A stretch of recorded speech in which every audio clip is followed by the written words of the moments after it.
हम तो नकुल भैया के। नाम मत लेना मेरे सामने फिर से नकुल का। ना मैं किसी नकुल को जानती हूँ और ना ही किसी उसके दोस्त को। वो मेरे लिए मुश्किलें खड़ी कर देगा, मुझे तोड़ने की कोशिश करेगा, लेकिन मैं उसके हर वार के लिए तैयार हूँ। मेरे पास तो दादाजी का आशीर्वाद है और आप लोगों का साथ। तुमने उस 2 टकी की लौंडी तन्नू का नाम जोड़ के उस पर तंज मारा है? शर्म आती है कि नहीं तुमको? हमारे लाड़ प्यार में मिट्टी होते जा रही हो का? चल मांग माफी वरना देंगे एक कान के नीचे।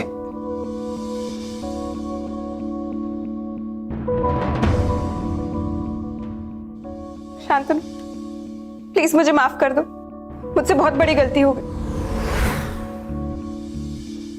मैंने गुस्से में आके न जाने तनु के बारे में क्या क्या कह दिया। प्लीज मुझे माफ कर दो शांतनु, प्लीज मुझे माफ कर दो।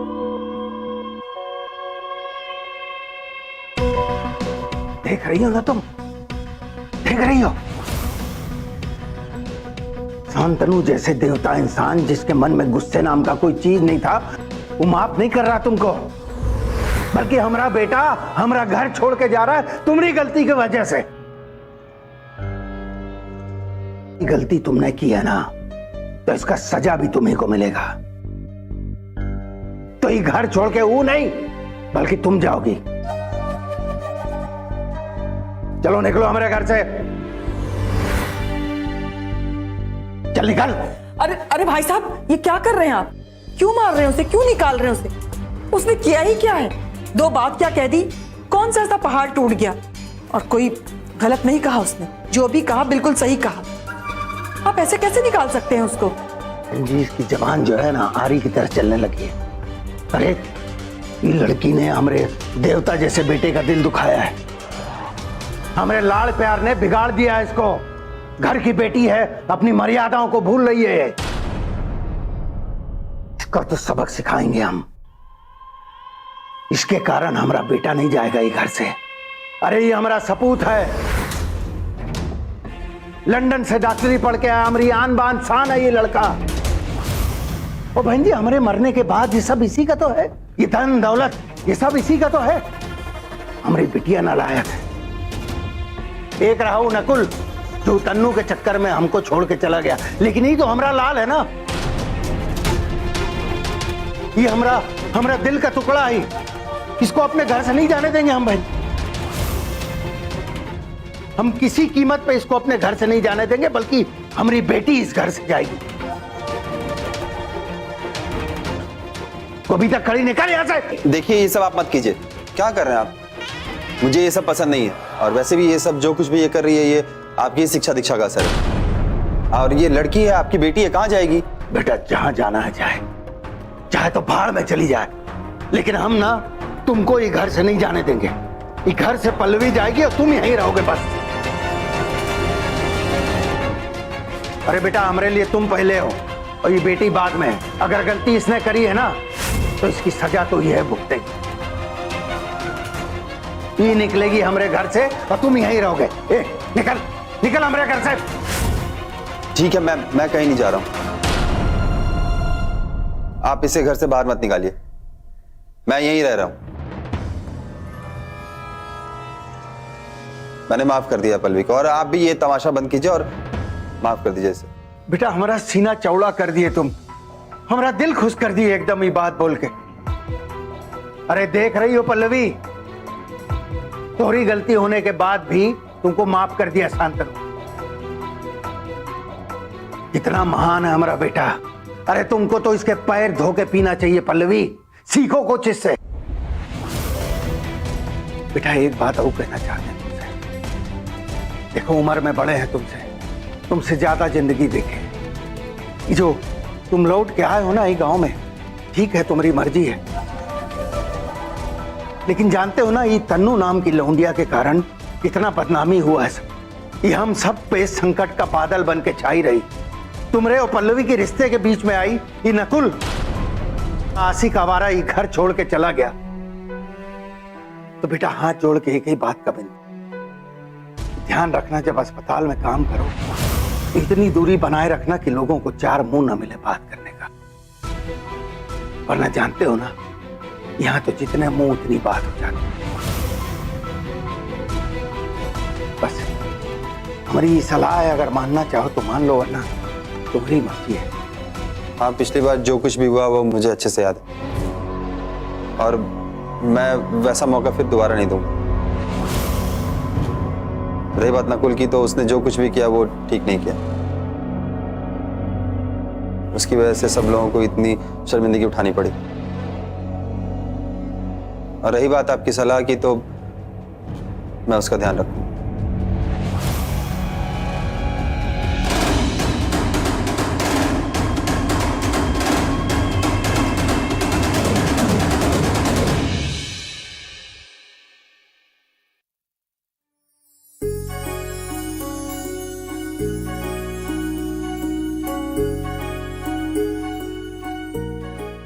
मैडम, अरे आओ संध्या।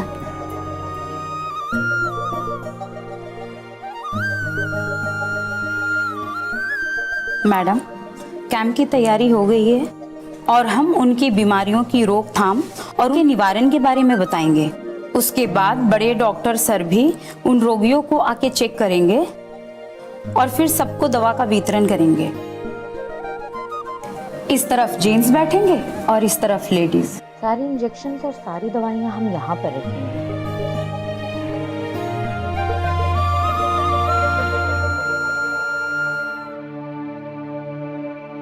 अरे वाह संध्या, तुमने तो बहुत अच्छी तैयारी की है। इतने सालों से इस हॉस्पिटल में काम करते आई हूँ, लेकिन कभी सही से अपने फर्ज निभाने का मौका नहीं मिला। आज पहली बार सही से अपना फर्ज निभाने का मौका मिला है, तो बहुत खुशी हो रही है। और ये सब कुछ आपकी वजह से हुआ है डॉक्टर। जिस तरह आपके आने के बाद इस हॉस्पिटल का दशा बदल गया, ये बात तो कोई सोच ही नहीं सकता। बात फर्ज की ही है, मैं भी तो अपना फर्ज ही निभा रही हूँ। अब अच्छा बताओ, वो जो सीनियर डॉक्टर आने वाले हैं उनके बारे में कुछ पता चला? नहीं मैडम, उनके बारे में कुछ नहीं पता। कौन है, क्या नाम है उनका? हाँ, बस इतना सुना है कि बस उन्होंने अभी अभी ज्वाइन किया है। पता नहीं कैसे होंगे। जो मैंने इस मिशन के लिए सोचा है, जो मैं करना चाहती हूँ, उसमें मेरा साथ देंगे या नहीं पता नहीं। हाँ, वो बात तो है। उनका स्वभाव कैसा होगा क्या पता। हाँ, अगर पहले वालों की तरह निकले तो कोई फायदा नहीं होगा, लेकिन ये डॉक्टर साहब अगर खुद चल कर आ रहे हैं तो उम्मीद है मैडम कि कुछ अच्छा ही होगा और गांव का भी कुछ भला हो जाएगा। मुझे भी यही उम्मीद है। सब लोग एक जैसे थोड़ी ना होते हैं, और उन्होंने खुद पहल की है तो कुछ बेहतर ही होगा। मैं बाहर जाकर देखती हूँ मैडम, सब कुछ ठीक तो है ना? और डॉक्टर साहब भी आने वाले हैं। ठीक है।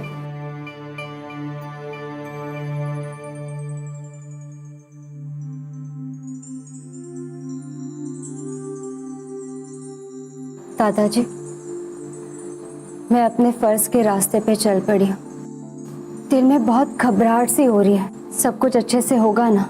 ये वही सफर है जहाँ मुझे आपका साथ चाहिए, आपका आशीर्वाद चाहिए। मैं जानती हूँ इस रास्ते पर चलते चलते मुझे बहुत सारी मुश्किलों का सामना करना पड़ेगा। मेरे कदम लड़खड़ाएंगे, लेकिन अगर आपका साथ होगा, अगर आपका आशीर्वाद होगा, तो मैं किसी भी मुश्किलों से लड़ लूंगी, उनका डट के सामना करूंगी। मैं आपके आशीर्वाद की मदद से इस सपने को पूरा करना चाहती हूँ। दादाजी, मुझे अपना आशीर्वाद दीजिए। नमस्ते। इस कैंप का उद्देश्य यही है कि इस गांव में रहने वाले सभी लोगों को स्वास्थ्य सुविधाओं का लाभ मिल सके। हम सभी जानते हैं कई सारी ऐसी बीमारियां होती हैं जो साफ सफाई की कमी और लापरवाही की वजह से होती है, तो कई ऐसी बीमारियां होती हैं जो सही खान पान ना होने की वजह से होती है। तो कुछ बीमारियां बहुत ही मामूली सी शारीरिक बीमारियां होती हैं, लेकिन सही वक्त पर जांच ना करने से वो बड़े बीमारी का रूप ले लेती है। ये गांव में भी बहुत सारी लापरवाही की वजह से लोग बीमार हो जाते हैं, और हमारी कोशिश यही है कि आप सब लोगों को उन सारी बीमारियों के बारे में बातें बताएं और आपको जागरूक कर सके। आपको ये भी पता चलना चाहिए कि उन सारे रोगों का निदान कैसे किया जाता है और उनसे बचाव कैसे करते हैं। सरकार की तरफ से बहुत सारी ऐसी योजनाएं होती हैं जिनके बारे में हम बहुत कम जानते हैं और उसी की वजह से हम सही वक्त पर उन सब का लाभ नहीं उठा पाते और वो सारी योजनाएं सिर्फ कागज पर ही रह जाती है। सरकार की ओर से बहुत सारी गंभीर बीमारियों में मुफ्त में दवाइयाँ और मुफ्त में उपचार की व्यवस्था है। आज इस कैंप के द्वारा हम आपको उन्हीं सारी योजनाओं के बारे में बताएंगे। सरकार ने हम गरीबों और किसानों के लिए आयुष्मान भारत योजना बनाई है, जिसमें आप लोगों का बीमा होता है और फिर उसी के जरिए आपका इलाज मुफ्त में हो जाता है। बहुत सारी ऐसी दवाइयाँ होती है जो कि बहुत महंगी होती है, लेकिन जान बचाने में वही काम आती है। सरकार ने उन दवाइयों को सस्ता कर दिया है। अब मैं आपको बताऊंगी आयुष्मान भारत योजना के बारे में। आयुष्मान भारत योजना का लाभ उठाने के लिए मरीज को अस्पताल में दाखिल होने के बाद अपने सारे डॉक्यूमेंट्स देने होंगे। फिर अस्पताल वाले उसके इलाज के खर्चे के बारे में बीमा कंपनी को सूचित कर देगा और फिर बीमा कंपनी उन सारे डॉक्यूमेंट्स की जांच करेगी और फिर उसका इलाज मुफ्त में हो जाएगा। में कई सारी आवश्यक दवाइयाँ और जांच सेवाएं मुफ्त में उपलब्ध है। इसके अंदर प्रसूति स्वास्थ्य, बच्चे पैदा होने संबंधित सुविधाएं, नवजात बालक के स्वास्थ्य सुविधा, ये सारी सुविधाएं उपलब्ध है। किशोरी स्वास्थ्य सुविधाएं, कान, नाक, गले से संबंधित बीमारियों के इलाज को शामिल कर दिया गया है। वरिष्ठ नागरिकों के इलाज के लिए भी इस योजना में सुविधाएं हैं और कुछ 300 से ज्यादा ऐसी दवाइयां हैं जो कि बहुत महंगी है, लेकिन सरकार ने इन्हें सस्ता कर दिया है, जिसका उपयोग कैंसर, एड्स जैसी बड़ी बड़ी बीमारियों में किया जाता है। आज आपको इन्हीं सारी योजनाओं के बारे में बताने के लिए और सारे रोगों का निदान कैसे करते हैं, उनका उपचार कैसे किया जाता है, आज जो डॉक्टर आने वाले हैं वो जिले के सबसे बड़े डॉक्टर है और बहुत सीनियर डॉक्टर है। आज आप उनसे अपने बीमारी के बारे में पूछताछ कर सकते हैं, उनसे सलाह ले सकते हैं और अपने इलाज के बारे में भी उनसे आप सवाल कर सकते हैं। वो यहाँ इसीलिए आ रहे हैं कि आपसे बातचीत कर सकें और आपको सब कुछ बताकर आपका इलाज भी कर सके। आज जो डॉक्टर यहाँ पर आ रहे हैं वो नियमित तौर पर यहाँ आया करेंगे और आपके इलाज के लिए हमेशा उपलब्ध रहेंगे। इसलिए आपको किसी भी प्राइवेट हॉस्पिटल में जाने की जरूरत नहीं है जहाँ पे आपके साथ लूटमार की जाती है, आपको ठग लिया जाता है। आज से आपके लिए ये अस्पताल शुरू है। मैं जानता हूँ कि मुझे यहाँ ऐसे देख के तुम्हें थोड़ी तकलीफ हो रही होगी, लेकिन मेरे लिए तुम्हारी माफ़ी हासिल करना बहुत ज़रूरी था। तुम्हारी माफ़ी के लिए मैं यहाँ आया, मुझे तुम्हारी माफ़ी हासिल करनी थी।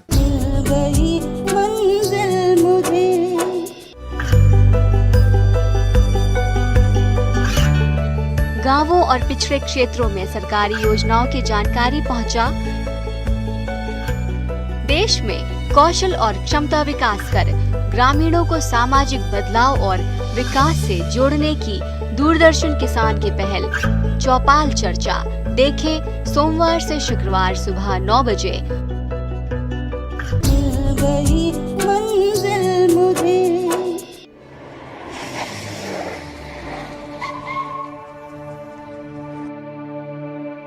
नमस्ते सर। आइए सर।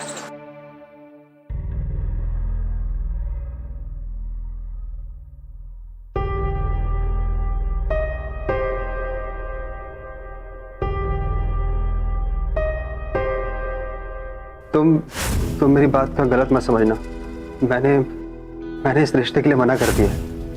किस बात की माफी मांगने आए आप मुझसे? हाँ, आपकी माफी मांगने से मेरे दादाजी ठीक हो जाएंगे, हमारा खोया हुआ मान सम्मान इज्जत सब कुछ वापस आ जाएगी।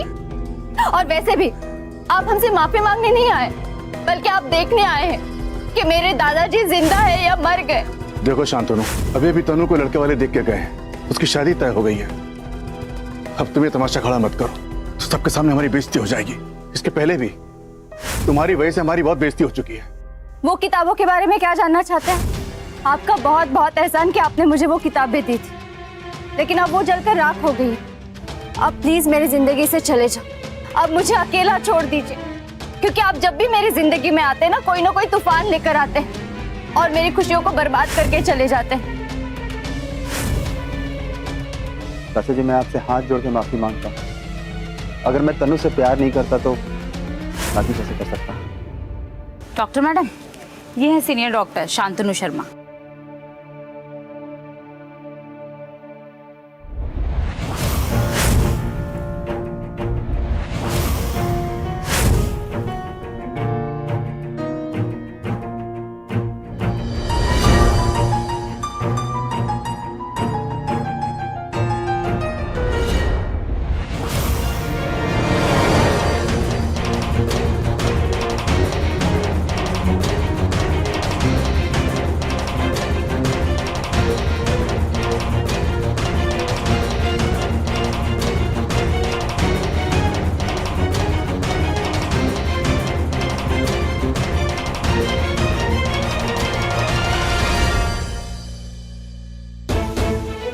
हेलो तनु, मैं शांतनु बोल रहा हूँ। आपने क्या कहा मेरे दादाजी से? तुम मेरी बात का गलत मत समझना। मैंने इस रिश्ते के लिए मना कर दिया।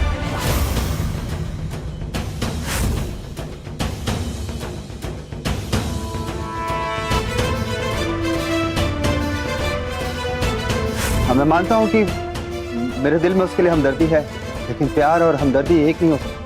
मैंने आज तक तन्नू को कभी उस नजर से नहीं देखा है। चाचा जी, मैं आपसे हाथ जोड़ के माफी मांगता हूँ। अगर मैं तन्नू से प्यार नहीं करता तो शादी कैसे कर सकता?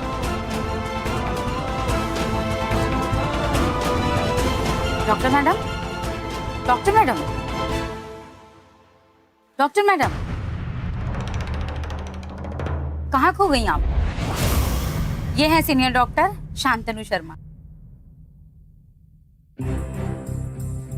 नमस्ते, आइए।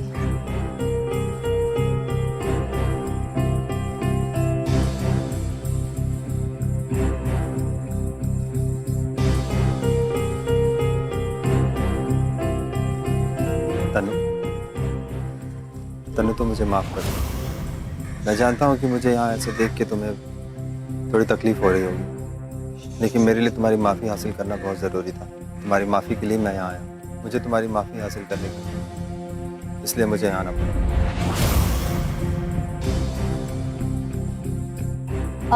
डॉक्टर साहब, ये लोग गांव के लोग हैं। ये आपसे मेडिकल समाधान चाहते हैं। इसमें से कुछ लोग बीमार हैं। मैंने इन्हें स्वास्थ्य सुविधाओं के बारे में बता दिया है। आप इन्हें बाकी की बातें बताइए। ये सब लोग आपको सुनने के लिए उत्सुक है। आदरणीय ग्रामवासियों, मेरा नाम डॉक्टर शांतनु शर्मा है। मुझे आप लोगों के बीच आकर बेहद खुशी हो रही है। मैं आप लोगों के बेहतर स्वास्थ्य, अच्छे खान पान, इस बारे में आप लोगों को कुछ जानकारियां देना चाहता हूं कि गांव के अंदर जो प्राथमिक उपचार होते हैं और गांव के अंदर जो सरकारी अस्पताल है उसके क्या फायदे। प्राथमिक चिकित्सा के अभाव में लोग भयंकर बीमारियों का शिकार हो जाते हैं। पहले के जमाने में जब गांव में अस्पताल नहीं हुआ करते थे तो छोटी मोटी बीमारियों के कारण, जैसे दस्त, उल्टी, बुखार, इसकी वजह से लोग अपने लोगों को खटिया पे लादकर गांव से बाहर शहर की ओर भागते थे। इसी दौरान कितने लोगों की मौत हो जाया करती थी। इसी के लिए हमारे सरकार ने एक ठोस कदम उठाया है और आज हमारे गांव में एक सरकारी अस्पताल है जहां आपको बेहतर सुविधा, बेहतर इलाज मिल सके। गरीब किसानों, सीमांत किसानों, गरीबों और छोटे मोटे मजदूर, इन सारे लोगों को ध्यान में रखते हुए सरकार ने आयुष्मान भारत योजना प्रारंभ की। हमारे सरकारी अस्पताल का उद्देश्य यही है कि पैसे के अभाव में किसी भी संक्रामक बीमारी से अगर आप जूझ रहे हैं, जिसमें आपके परिवार के लोगों को, आपको बेहतर सुविधा मिल सके। और ये आपका अधिकार है, आपको ये मांगना चाहिए। और अंत में मैं आप लोगों को ये बताना चाहूंगा, आयुष्मान भारत योजना से आप जुड़े हैं या नहीं, और ये शिविर इसलिए लगाया गया है ताकि इस बीमारी को कैसे पहचाना जाए, इसकी रोकथाम कैसी की जाए, वो सारी जानकारियां हम आपको दे सकें। तो उसके लिए वो हमारे अस्पताल या हमारी डॉक्टर साहिबा से इस बारे में जानकारी ले सकते हैं। वैसे आप हमारे आयुष्मान भारत ऐप पे भी जाके ये सारी चीज़ें देख सकते हैं। और सरकार आपके साथ है और जो भी मुफ्त में इलाज मिल रहा है उसको आप उसका उपयोग लें। बाकी की चीज़ें हमारी डॉक्टर साहिबा आपको बताएंगी। धन्यवाद।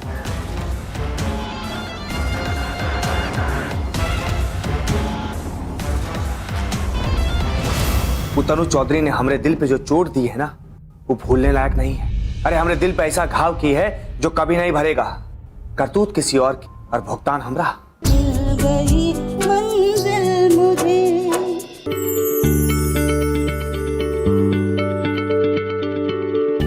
क्या आप किसी बीमारी से परेशान हैं? चाहते हैं डॉक्टर की सलाह? तो हम हैं आपके साथ, बताएंगे आपको जीने की राह। समस्याएं आपकी, समाधान देश के मशहूर विशेषज्ञों के। घर बैठे बात करें देश के जाने माने डॉक्टरों से। हमारे लाइव प्रोग्राम स्वस्थ किसान में हर शनिवार शाम 6 बजे से 7 बजे तक।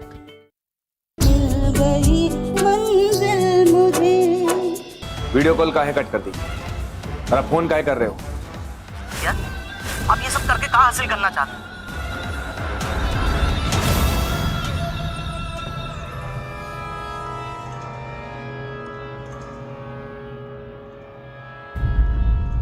पाँच साल बीत गए लेकिन आपकी सुई अभी भी वहीं अटकी हुई है। अरे जेका कारण आपको गांव छोड़ना पड़ा तो अभी भी खाए उसके पीछे पड़े हैं। भैया तन्नू भाभी ने आपका दिल तोड़ा, आपको ऐसे चोट दिया कि आपको गांव छोड़ना पड़ा। अरे हमको छोड़ के तो कोई भी नहीं जानता कि आप जिंदा भी हैं कि नहीं, और हैं तो कहाँ हैं। आप वहाँ लखनऊ में इतनी बड़ी कंस्ट्रक्शन कंपनी खड़ी कर दी, वो भी अपने दम पर, बड़ी चीज हो गए। अरे क्या जब आप अकेले ही इतने बड़े आदमी बन गए हैं तो वो में काहे नहीं खुश रहते?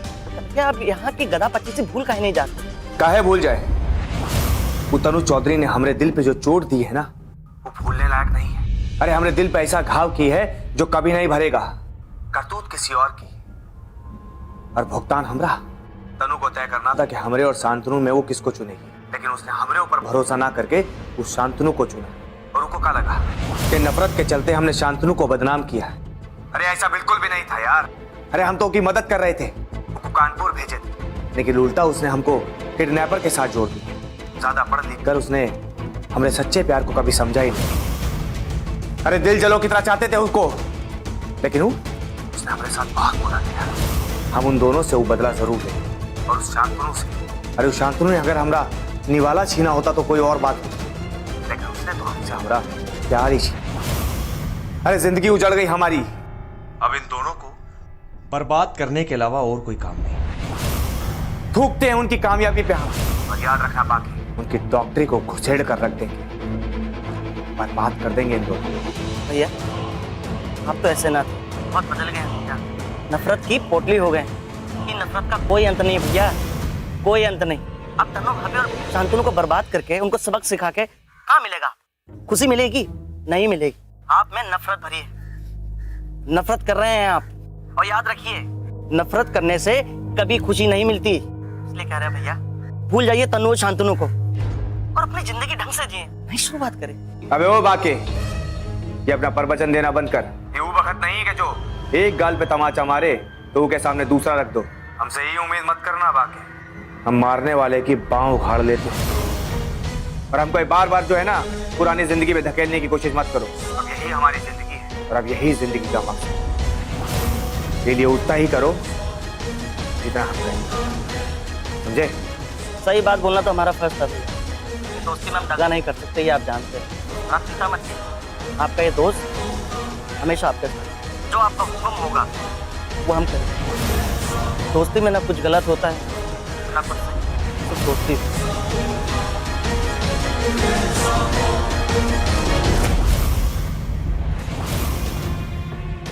दिख नहीं रहा है मेडिकल कैंप लगा हुआ है, लोगों को मुफ्त दवाई बढ़ रही है, आपको मजाक लगा हुआ है। चलो निकलो यहाँ से। हो गया तुम्हारा, अब ज्यादा स्मार्ट मत बनो। ये क्या बदतमीजी है? और ये सब कुछ किसके कहने पे किया जा रहा है? ज्यादा चूचा पाड़ की ना तो अभी देंगे घुमा। एक मिनट, तुम्हें तमीज नहीं है कि एक औरत से कैसे बात की जाती है? जितना बोला उतना करिए। ये सामान उठाइए और निकलिए यहाँ से। सब लोग निकलो, खत्म हो रहा है सब।